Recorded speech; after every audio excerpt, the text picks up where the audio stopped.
चला तर मी तुम्हाला आज डांगरची भाजी बनवून दाखवणार आहे. बघा, मी एक मोठं डांगर घेतलं, ते बारीक कापून घेतले मस्त बारीक तुकड्यांमध्ये, आणि थोडी कोथिंबीर, 10-12 लसणाच्या पाकळ्या, वाटीभर शेंगदाणे आणि 5-6 बारीक मिरच्या कापून घेतल्या. तर इतकी छान भाजी होती ना. चला मग मी तुम्हाला फोडणी देऊन दाखवते आणि तयार झाल्यावर पण दाखवते. चला आपण फोडणीची तयारी करू. चला तर आता आपण फोडणी देऊन घेऊ.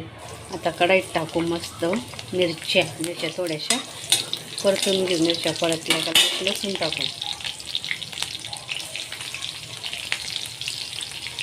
लसूण झालं का लगेच शेंगदाणे टाकायचे.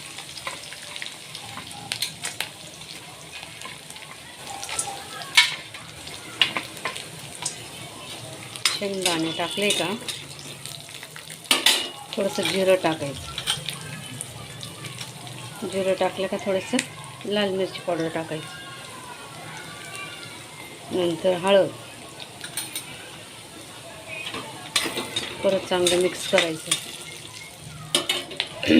आता लगेच ते धुतलेलं डांगर टाकून द्यायचं.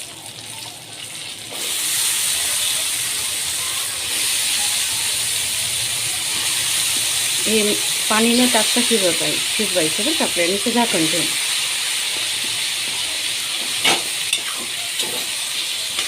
आता याच्यात मीठ टाकू वरून.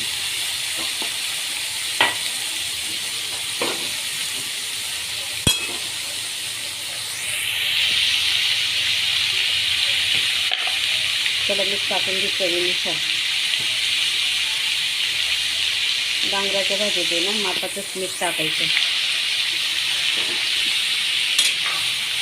तर ते एकदा मिक्स करू आणि आता याच्यावर झाकण घेऊ आणि कमी गॅसवर शिजू दे. शिजली लगेच आता कोथिंबीर बी टाकून देऊ. कोथिंबीर टाकली ना आता मिक्स करू मस्त.